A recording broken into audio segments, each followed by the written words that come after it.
जय Hind everyone. Welcome to support IAS. और आज का जो टॉपिक है वह नेशनल पार्टी स्टेटस पे बेस्ड है। गुजरात चुनाव के बाद यह मुद्दा काफ़ी उठा, सभी न्यूज़पेपर ने इसे प्रमुखता से छापा क्योंकि आपको नेशनल पार्टी का दर्जा मिलने की संभावना हो गई। तो आप देखेंगे कि हर न्यूज़पेपर ने लगभग इसको प्रमुखता से छापा। इंडिया टुडे ने लिखा कि AAP sprints to national party status, what will change now. The Hindu ने लिखा AAP to turn national party, Kejriwal says will conquer Gujarat fortress next time. The Economic Times ने लिखा Gujarat polls AAP to become eligible for office space in Delhi after being recognised as national party.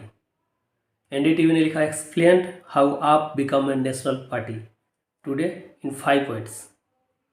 And Deccan Herald ने लिखा आप 9th political outfit to secure national party status.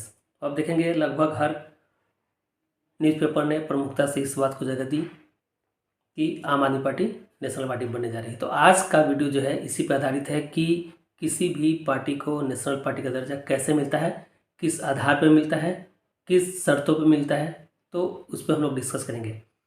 आइए video शुरू करने के पहले अगर आपने हमारे चैनल को सब्सक्राइब नहीं किया है तो सब्सक्राइब कर लें और बेल का बटन जरूर दबाएं क्योंकि आगे भी बहुत सारे यूजफुल वीडियो जो आएंगे उसका नोटिफिकेशन आपको समय पे मिल जाए। तो आइए शुरू करते हैं। सबसे पहले बता दें कि भारत का निर्वाचन आयोग जो देश में राजनीतिक पार्टियां हैं उनको 3 वर्गों में रखती है, 3 कैटेगरीज में रखती है, और वो है national party, state level party and registered unrecognised party. राष्ट्रीय दल, राज्य स्तरीय दल और पंजीकृत गैर मान्यता प्राप्त दल। तो जितनी भी पार्टियां हैं जिनको नेशनल पार्टी या फिर स्टेट लेवल पार्टी का दर्जा नहीं मिला है वो सारी अनरिकॉग्नाइज्ड, रजिस्टर्ड अनरिकॉग्नाइज्ड पार्टी के रूप में जानी जाती हैं।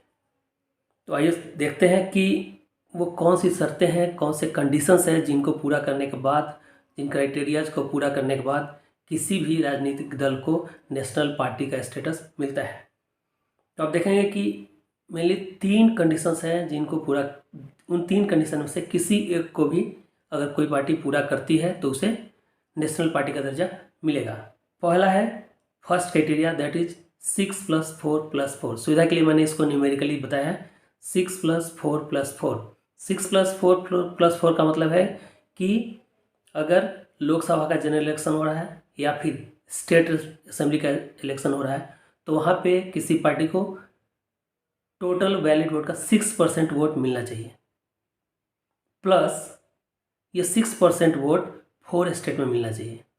4 स्टेट में 6% वोट कम से कम होना चाहिए, प्लस लोकसभा में 4 सीट होना चाहिए। अगर इन तीनों को फुलफिल करती है कोई पार्टी तो उसे नेशनल पार्टी का दर्जा मिलेगा। फिर से रिपीट कर देता हूँ, 6% vote, 6% vote in 4 states plus 4 seat in Lok Sabha, तब जाके नेशनल पार्टी का दर्जा मिलेगा। दूसरा क्राइटेरिया देखते हैं 2+3। 6+4+4 के बाद आ गया 2+3। 2+3 का मतलब है 2% सीट इन लोकसभा। लोकसभा में 2% सीट प्लस ये 2% सीट 3 राज्यों से होना चाहिए। 2% का सीट अगर प्रेजेंट में देखेंगे आप तो 11 सीट होता है। तो किसी पार्टी को अगर लोकसभा में 11 सीट है और वो 11 सीट 3 स्टेट या उससे अधिक से है तो उस पार्टी को नेशनल पार्टी का दर्जा मिलेगा। थर्ड क्राइटेरिया एक ही है, दैट इज 4। कोई भी पार्टी अगर 4 स्टेट में, 4 राज्यों में state party, state level party के रूप में मान्यता मिली हुई है उस पार्टी को तो उसे नेशनल पार्टी का दर्जा मिल जाएगा। Recognised as state level party in 4 states, then the party will get status of national party. अब देखेंगे कि अब ये जो 3 शर्तें हैं, तीनों में से किसी एक भी शर्त को अगर कोई पार्टी पूरा करती है तो उसे नेशनल पार्टी का दर्जा मिलेगा। अब देखते हैं कि अगर कोई पार्टी नेशनल पार्टी बन जाती है तो उससे उसको क्या फ़ायदा होगा, क्या बेनिफिट्स होगा, क्या सुविधाएं मिलेंगी। तो पहला जो फैसिलिटी है दैट इज आरक्षित चुनाव चिन्ह, रिजर्व पार्टी सिंबल। अगर आप कोई पार्टी नेशनल पार्टी नहीं है तो उसका चुनाव चिन्ह रिजर्व नहीं होता है, पार्टी सिंबल रिजर्व नहीं होता है। स्टेट पार्टी का क्या है, जिस स्टेट में मान्यता प्राप्त है उस स्टेट में उसका पार्ट सिंबल रिजर्व होगा, लेकिन अगर वही पार्टी दूसरे स्टेट में चुनाव लड़ रही है तो उसका सिंबल रिजर्व नहीं होता है। जैसे क्षेत्रीय पार्टियाँ जितनी आपने देख लिया, राजद देखा, जदयू देखा, लोजपा देखा, नवीन मुनेत्र करगम, तृणमूल कांग्रेस, जितनी भी पार्टियाँ हैं, तेलुगु देशम पार्टी। अगर आप एक छोटा सा एग्जाम्पल ले लें कि राजद का ले लें, लालटेन छाप, तो अगर राजद को बिहार में राज्य स्तरीय पार्टी का दर्जा प्राप्त है और राजद तमिलनाडु में अपना इलेक्शन असेंबली इलेक्शन में अपना उम्मीदवार खड़ा कर रही है, तो उसे ज़रूरी नहीं है उस उम्मीदवार को लालटेन चुनाव चिन्ह ही मिलेगा, क्योंकि जो राज्य स्तरीय पार्टी है, जो राजद है, उसको बिहार में राज्य स्तरीय पार्टी का मानता है, न कि तमिलनाडु में। लेकिन अगर वही यह नेशनल पार्टी हो जाए तो नेशनल पार्टी का कैंडिडेट किसी भी स्टेट में कहीं से भी खड़ा होगा, उसका पार्टी सिंबल रिजर्व होगा। तो बीजेपी, कांग्रेस, ये जितनी पार्टियां हैं जो नेशनल पार्टी हैं, इनका सिंबल रिजर्व होता है। दूसरा फायदा है broadcast and telecast rights during general election on Akashvani and Doordarshan. Election के दौरान नेशनल पार्टी को यह अधिकार मिल जाता है कि दूरदर्शन और आकाशवाणी पे वो अपना प्रचार कर सके। इसके लिए उन्हें टाइम स्लॉट भी अलॉट होता है, बाकी पार्टियों को यह सुविधा नहीं मिलता है। थर्ड है फैसिलिटी फॉर नॉमिनेशन, नामांकन के लिए सुविधा।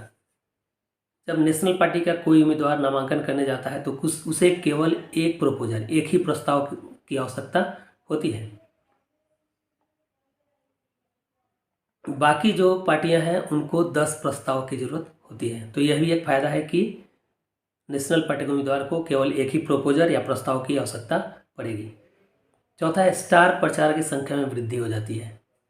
जैसे ही नेशनल पार्टी का या स्टेट पार्टी का स्टेटस मिल जाता है किसी पार्टी को, तो उसे अधिकार हो जाता है कि वो मैक्सिमम 40 स्टार कैंपेनर्स, स्टार प्रचारक चुनाव प्रचार के दौरान रख सकती है, जबकि जो अनरिकॉग्नाइज्ड पार्टियां हैं, रजिस्टर्ड पार्टियां, उनके लिए मैक्सिमम 20 ही होता है।